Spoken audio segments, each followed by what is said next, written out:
Dear students, today let us learn about the relationship between education and philosophy. Introduction. Education is a growing science and philosophy is the cornerstone of the foundation of education. While the goal of philosophy is to explain the baffling mysteries of universe, the place of man in the universe, and the variegated problems created out of his wisdom and folly, the chief means of philosophy is education, which has been correctly described as the dynamic side of philosophy. Education is a practical activity of philosophical thought. Every educational practice is illumined with the backdrop of philosophy. Fichte therefore very rightly observed, the art of education will never attain complete clearness without philosophy. Before discussing the relationship between philosophy and education, first we would understand what is education. Definition of education. Education enriches life by increasing the power and the inclination to reason. It is not only a process of development, but also an instrument of developing the innate powers of an individual which has the capacity to develop them and make them manifest. Education is in fact apprenticeship of life. Education is the dynamic side of philosophy and is used as a powerful device by the philosophers who hold a vital belief to convert others into their point of view. Education is essentially a philosophical enterprise. Philosophizing is the main business of philosophy. Therefore, there is a need for a philosophy of education. Therefore, there is a need for a philosophy of education. Now, let us learn the interdependence of philosophy and education. Philosophy and education are closely interrelated. Education is the application of philosophy, or philosophy of education is applied philosophy. It is the application of philosophy to the study of the problems of education that is known as philosophy of education. In fact, philosophy is the groundwork or the foundation out of which comes the objectives of education. Philosophy and education, they work hand in hand. In this relationship, philosophy and education are reconstructive. They give to and take from each other in ebb and flow of thought and action. They are means to one another and ends. They are process and product. According to Rawls, philosophy and education are like the sides of a coin, presenting different views of the same thing, and that one is implied by the other. In the words of Sir John Adams, education is the dynamic side of philosophy. If one is contemplative, the other is active side. John Dewey exerts that philosophy may be defined as the theory of education. In its most general phases, he also viewed education as a laboratory in which philosophical distinctions become concrete and are tested. From the above given statements and views, we can easily maintain that philosophy and education are closely interrelated. Philosophy prescribes the goals and essentials of good life, and education is the best means to achieve those goals. Philosophy deals with the ends and education with the means. Philosophy is the background of education. The only need is to view philosophy and interpret it in the context of time and different approaches to life and its problems. It has been rightly said that without philosophy, education would be a blind effort, and without education, philosophy would be crippled. Now, let us learn about the impact of philosophy on education. Philosophy permeates its influence on every aspect of education. It determines the aims of education, the curriculum or contents, the methods or the techniques of teaching, the concept of discipline, and defines also the role of teacher in the education process, and so on. It solves all the problems of education.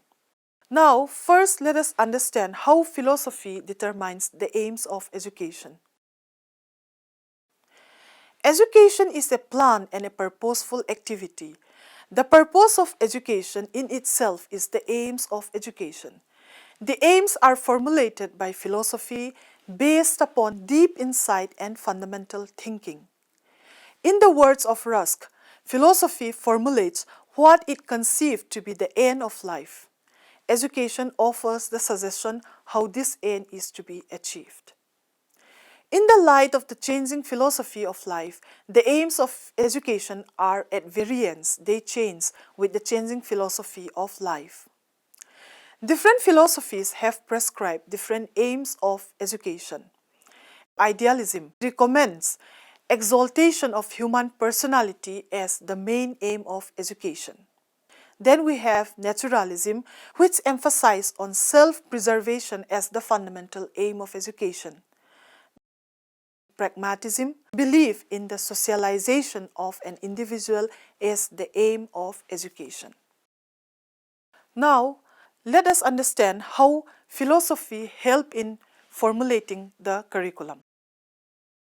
There are two sides of philosophy, one is the theory and the other is a practice.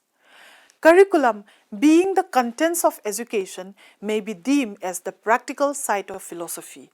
Philosophy of education, being an abstract, though forceful entity, prescribes a curriculum for the achievement of the aims. According to Rusk, nowhere is the dependence of education on philosophy more marked than in the question of the curriculum. Curriculum is constructed in accordance with the aims of education that are ultimately guided by the objectives of life over which philosophy has great bearing. In the light of different philosophies, different types of curriculums have been prescribed.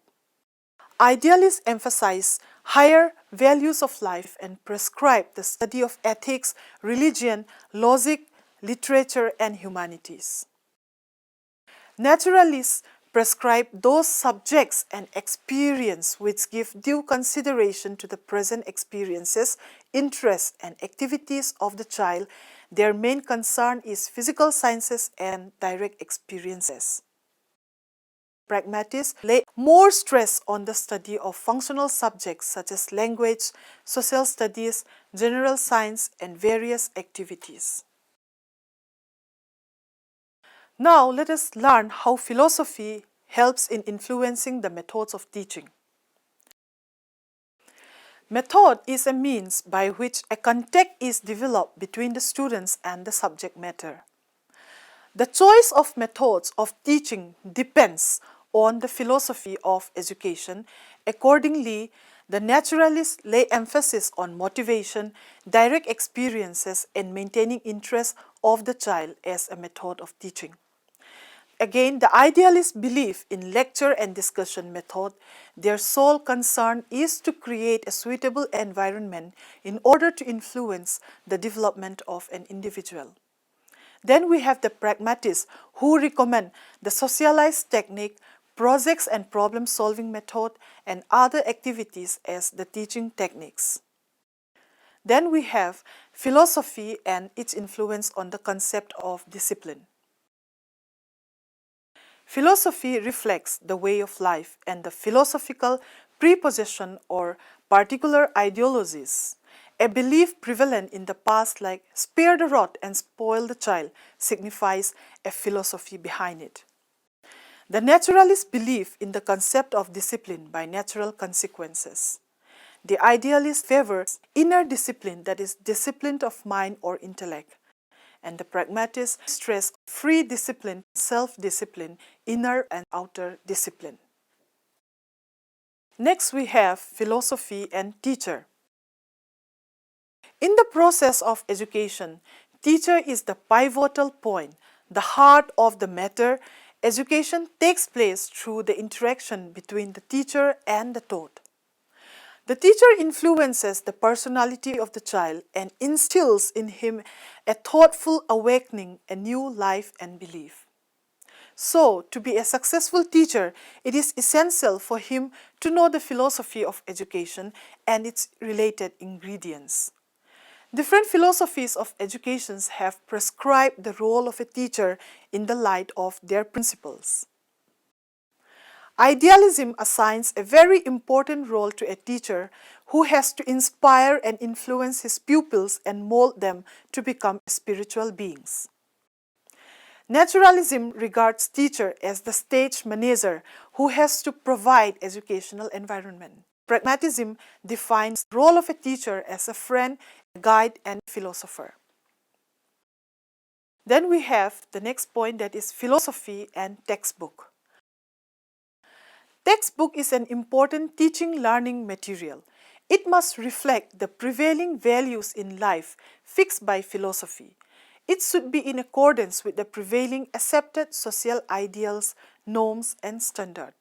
And it must be written in accordance with the philosophy of the time, cultural, social, and political background of a society or a nation. Conclusion. Philosophy and education are two different fields of studies, but they are closely linked together. The common subject for both philosophy and education is man. Education, which is concerned with the modification of the natural man, looks to philosophy for the ideal to which to lead him. Thus, in conclusion, education without philosophy is blind, and philosophy without education is invalid.